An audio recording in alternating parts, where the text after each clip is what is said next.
Hi everybody and welcome back to Vanessa's podcast. Today we are going into tarot reading history. So let's start with a little brief on the history of tarot.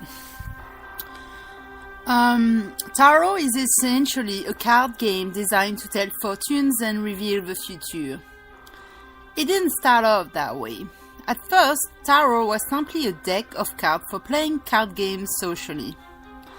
At first, tarot decks were only comprised of those original 56 cards.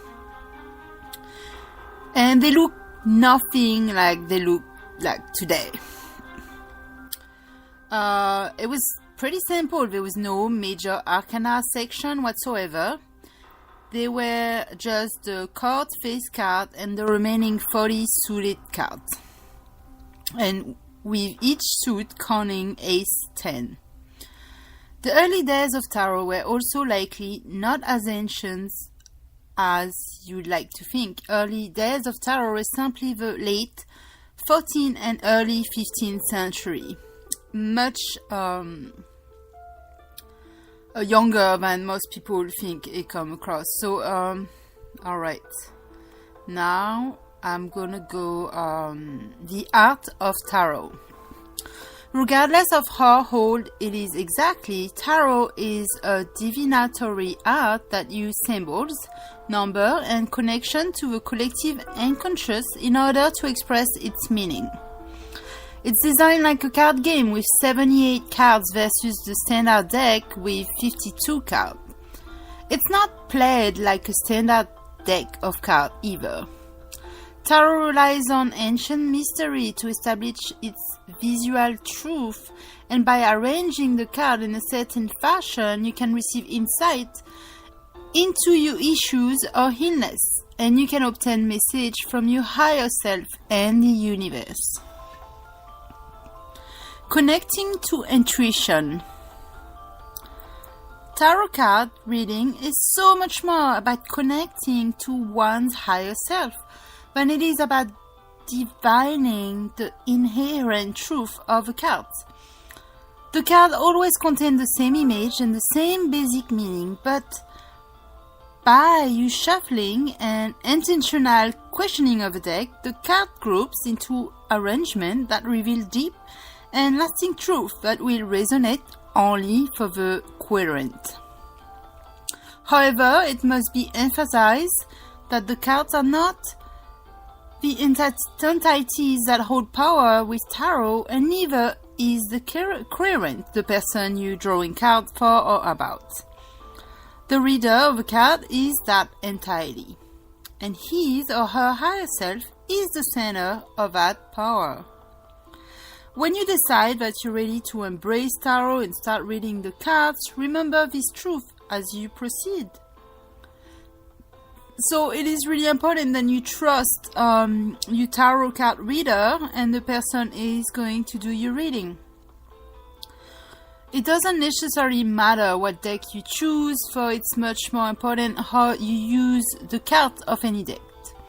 Use a deck for healing and growth purpose, and it will never do anyone harm. There are some rumors that tarot is evil and holy, or that it invites in spirit that can hurt you. I say now firmly, tarot isn't about that. Tarot is simply about the reader of a card connecting with his or her higher self in an effort to answer questions and to heal. Now, how to apply intuition. Remember that your intuition is your inherent connection with your higher self. As you strive to choose a tarot deck for yourself, it is so essential that you learn to let your intuition be your guide. Psychic choice. If you're having trouble using your intuition, you can go a step further to see what your psychic choice would be. It might seem counterintuitive that making a psychic choice would be easier than making an intuitive choice, but the tricks in this instance is your eyes. When you're walking through intuition, you'll want to keep your eyes open so that you're using some part of your mind to make the selection. It's important that you struggle through what's logical versus what's deeper, truer, and emotional. When you're walking through psychic potential, however, you want those eyes 100% shut.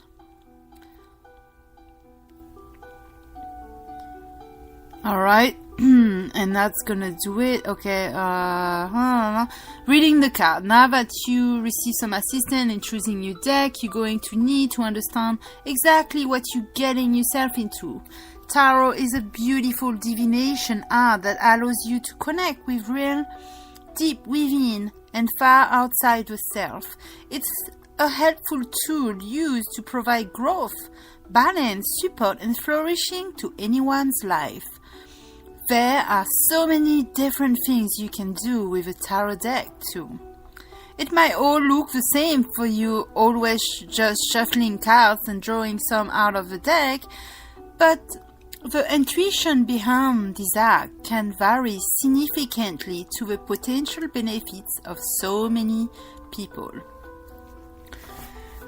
Alright, I hope I light you up a little bit on the ancient tarot card reading set and its history. So basically, what I picked on is that it's not as old as people think, but it does come from Greek mythology, reunited with some mystic magic and some ancient Roman tales from way back before, from 14th century, where then installed after it had been readjusted into the tarot cards and added the major arcanas and all the tarot cards meanings, and then after they designed it further in the 18th century, and that's when it actually became really popular and in demand, and people were very intrigued and very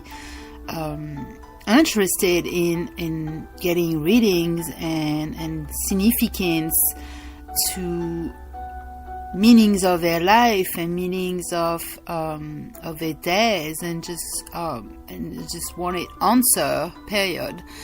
And I myself always loved tarot reading. I used to own my first one when I was 14. I had it until I was 18.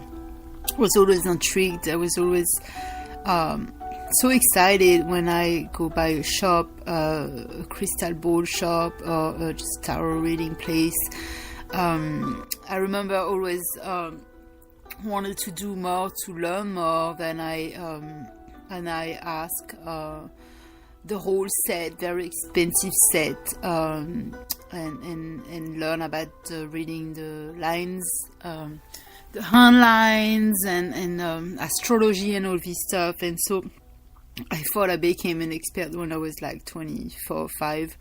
And it's funny how little things that we do in the past that defines, spirits, a connection, and a whole self, a whole divine self. And when we let them go and realize it was a part of us, and we had abandoned it, and that's what I have done. I have abandoned that part of me, that mystical part of me that I regained not that long ago. I got back into first astrology, horoscope, and then reading, and I was like, wow, I have missed that. So I hope, and if you have never got a tarot reading, then maybe I can motivate you to get it. Okay, so there's so many ways you can get it. There's some apps where you can get you tarot reading for free and ask you questions and get all type of readings, career, love, romance, wealth, health.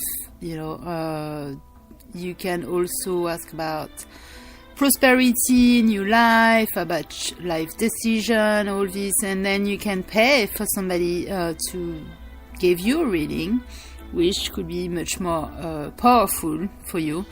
And you can just give a chance to some of those people that are really good healers, good tarot readers, and can really bring a huge insight into your life and bring some answers.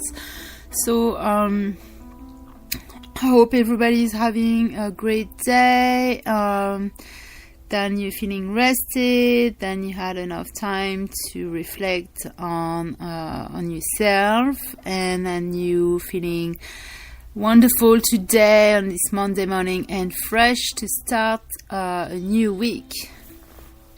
So if anybody is interested in checking out my website, I updated my link on my page, so check it out and follow me on Twitter. Thank you, and see you next time.